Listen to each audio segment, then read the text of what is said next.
你哋冇講啫。嗱，唔好嘈，唔好嘈，嗱，我問重點，唔好嘈，唔好嘈，我問重點，嗱，姐姐你唔好喊，唔係你又跌落去㗎啦，唔好嘈。我問你重點，你個小朋友咧，嗰兩隻耳朵係咪得一隻係殘咗，定係兩隻都聾咗嘅？依家只有一個係聾咗㗎。嗱，我話俾你聽咧，你老公咧點解過唔到嗰一關咧？我話俾你聽，係因為你導致佢個小朋友咧就殘疾咗，係過唔到呢關嘅。佢做咗咁耐咧，佢係蓄意嘅，佢每一步都好完美嘅，佢忍呢啖氣。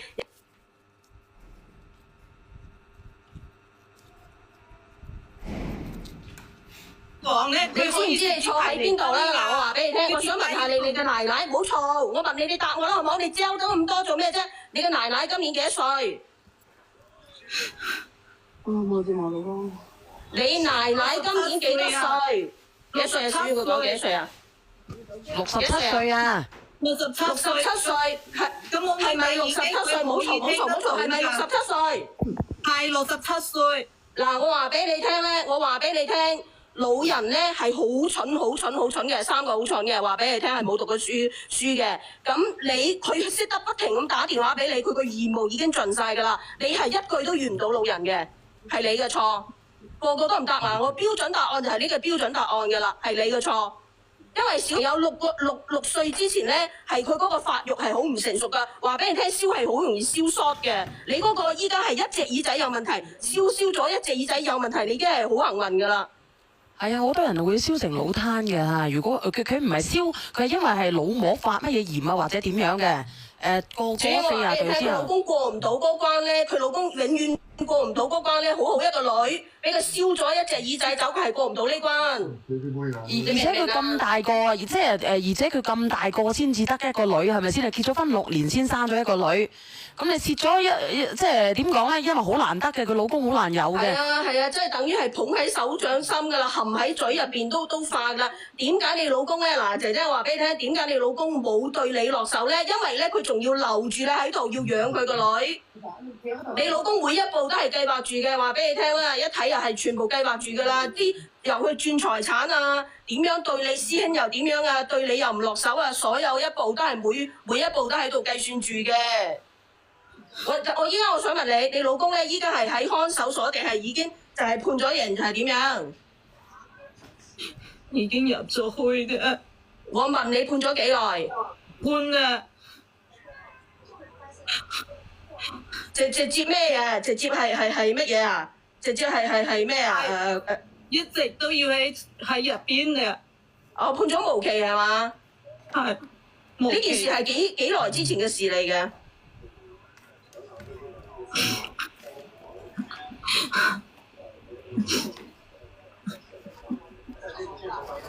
你再話俾你聽，你再喊咧，你一陣就跌落去㗎啦！呢件事真係你唔啱啊，姐姐。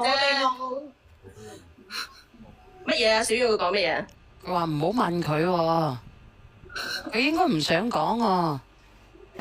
人言可畏㗎。哦，佢唔想講得太清楚，因為應該好多人知嘅。其實你依家咧，你依家咧，你連上嚟，我問你，你答我啦，好唔好？依家你連上嚟咧，就係你嗰個師兄佢屋企人就起訴你，就要你賠100幾萬，係咪咁嘅意思？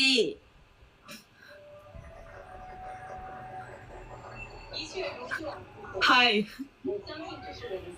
咁你嗰份訴狀收到未？收咗。幾時開庭啊？我唔想講。怕人。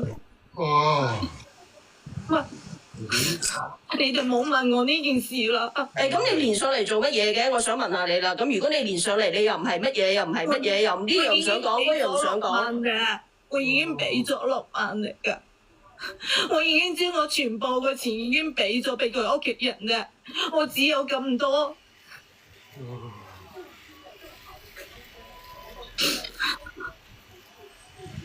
嗱姐姐，我問你，嗱你再落，你再喊，你就跌落嚟。我依家問下你，你連上嚟係點樣嘅？其實我已經同你講到好清晰㗎啦。我想攞翻我嗰層樓，然之後賣咗俾佢個細蚊仔，佢個細蚊仔都好可憐啊！依家正讀初2，我想買咗嗰層樓，然之後，唔係啊，我話咁你買層樓你攞住邊度啊？你咁陰公啊你！然之後我家婆佢哋又講，因為我老公佢已經將錢已經全部剪齊出去俾佢哋啦，叫我自己諗辦法撥。我細蚊仔我可以自己帶，但係佢細蚊仔嘅話依家好可憐。佢細蚊仔好可憐啊！咁多嘅。唔係啊，咁你個女已經殘疾啦，咁你仲要買間屋，咁你攞張落點啊？佢個女仲有一隻耳仔聽得到嘅，好彩。我知佢個女之前除咗一個耳窩，都仲有一隻聽得到嘅，好彩仲有一隻。我就問佢，咁將來佢個女點算咯？咁佢爸爸都已經唔喺度啦，咁佢細蚊仔嘅話，咁我賣咗嗰層樓嘅話，我都可以帶佢，我可以一邊工作一邊養佢，同埋我個先過咗依家，以後正廣啊嘛。嗱，姐姐，我講俾你聽啦，嗬，嗱，其實我俾一條路俾你行啦，我唔知你諗唔諗得明，嗱，我就俾一條路你行，你不如咁樣啦，嗱，我同你講，你咧，你依家咧，你老公嗰邊咧啲財產你冇喐佢啦。然之後咧，我同你講喺法律上嚟講，你係唔需要賠錢俾嗰個你個師兄嗰邊嗰啲人嘅。咁然之後咧，第日你日後啲工資去撫養人哋嘅仔女啦，就係咁多啦。係啊，咁啊跟住你慢慢到時睇下點樣。但係我自己好過意唔去咯。咁你如果嗱，姐姐我問你啦，嗱，你覺唔覺得呢成件事就係你搞翻嚟嘅？你將一個小朋友交俾一個67歲嘅老人，其實你係咪你個腦都有問題咧？難道醫生冇同你講過咩？嗱，你做人媽咪，難道個醫生冇同你講小朋友6歲之前你係要看實佢嘅咩？冇發燒啊各方面咩？你知唔知6歲之前好容易燒縮個腦嘅？你知唔知啊？咁我平時我上班都係我家婆湊㗎啦。咁你應該38度就要貼嗰個退熱貼，唔得嘅話，咁你又即刻送醫院。你有冇同你奶奶講過先？咁佢之前都帶過人啦，呢啲熟悉㗎。我話俾你聽，以前啲小朋友同依家啲小朋友唔一樣啊！即係好似我哋以前咁喺地上面玩泥沙嗰啲人係冇肺病啊，冇嗰個叫做咩啊？支氣管炎嗰啲咩㗎？肺病係嘛？係啊，因為我哋以前係玩泥沙長大㗎，我哋嗰啲人係唔會有嗰啲病㗎，但係依家啲小朋友係好多有呢啲㗎，所以你要看得佢好實嘅，你知唔知啊？你奶奶67歲㗎啦，姐姐，你係咪自己個腦都有問題咧？咁我當時係急住出去啊嘛，都冇講咁多，自己都係。哎呀，我話俾你聽，其實你無論你接受常識都應該有㗎。無論你接受與唔接受，你問下直播間呢度1萬人，其實咧你個女燒成咁樣係真係你嘅錯嚟嘅。其實你應該咧，你千叮囑萬叮囑你嘅奶奶點樣去照顧你個女，而且你奶奶真係做到咧，當時佢發燒發得咁高，佢係不停咁打電話俾你嘅，係你唔聽電話，佢做到不停咁打電話俾你，呢個老人已經好叻㗎啦。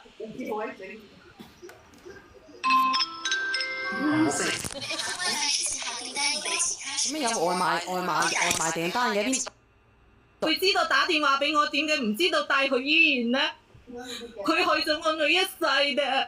啊，姐姐，我真係覺得你智力有問題咯。其實你到咗今日都唔承認你嘅錯誤。咁當時都係佢帶我女，只有佢帶我女去醫院嘅時候。如果我相信我話俾你聽，如果你同佢講，如果你同你奶奶講，小朋友咧燒到38度，你就要幫我貼個貼落去。如果再高少少，你就要將佢送醫院。我相信咧，你阿奶奶咧打唔通你嘅電話嘅時候，佢會即刻送過去。你有冇同佢講過？我邊有錯啊？咁我當時係冇聽到電話啊嘛，咁我邊有錯咧？錯就係錯咗，我今次正離婚咯，今次就唔離婚啦。所以咧，我同你講咧，姐姐同你講道理真係講唔通咯。同你講道理真係講唔通噶，所以你老公都費時講，你老公要留翻你喺世界上咧，喺呢個世界上咧，你要照顧你個女啊，知唔知啊？咁其實你係咪心理扭曲嘅啫？佢哋係咪心理變態嘅姐姐？你明知呢件事其實全部錯都喺你，點解你成日推卸責任嘅？其實我都有錯㗎，我就係。咁你有錯咪知咯？咁點解你唔為你自己錯誤行為而埋單咧？呢個口嘅話，所以我就掛住我。如果我唔係掛住大家係一屋人，我捨唔得佢嘅話，我先唔離婚。我都冇諗住我老公咁殘忍㗎。點解佢連條屍都唔留俾我？佢知道我同我你㗎咩？你㗎姐姐，你㗎。你㗎，你有資格同佢收嘅咩？你係佢邊個？我想問你一句話。咁佢都已經離婚啦。我問你啊，點解呢個世界上咁多人釘嘅？點解你仲未嘅？佢點解唔兩條絲我啊？我講句好嘛？小月姐，得閒啊有嘢做啊。你就係咩啊？唔可以咁殘忍啊！同佢講啊，煩佢個女人。呢個世界真係好殘忍啊！你講下呢個世好嘅好殘忍，下邊嗰個。唔好哭得唔得？唔好喊得唔得？佢死咗㗎啦！你咪哭我哋啊！你哭翻嚟自己啊！呢個因為你而見做乜鬼啊？呢個阿叔。係咩㗎啦？呢個因為你而見啊！倒數第一咪。嗰個女人啊，真係惡毒啊！唔會啊！你先你話要邊度做翻？你連上嚟就話佢一聲好惡毒係咪啊？你一陣時就買定少。佢個老公唔劏死佢都係我老公啊！你知佢幾殘忍啊？啊！你上嚟主要講乜嘢㗎？唔係佢上嚟咧，佢最主要咧，佢就話佢想賣翻佢之前嗰間屋，就攞啲錢俾佢師兄個仔。啊！你有咩辦法啊？呢個一針見血，你幫下佢啦。我冇嘅，因為我學識少啊。我啱啱已經同你講咗啦，你賣咗出去，你又冇辦法㗎啦，人哋已經轉晒名啦，係咪？咁啊，所以嘅話，你如果你係真係有心贖罪嘅話，你嗱姐姐，你如果你真係有心贖罪嘅，你依家去打工養大人哋嘅仔就係咁樣啦。你死去打工，你不如睇翻你自己個女啦，死公公。阿姐姐啊，阿姐姐，我話俾你聽，你可憐人哋個仔，你有冇可憐過你自己個女？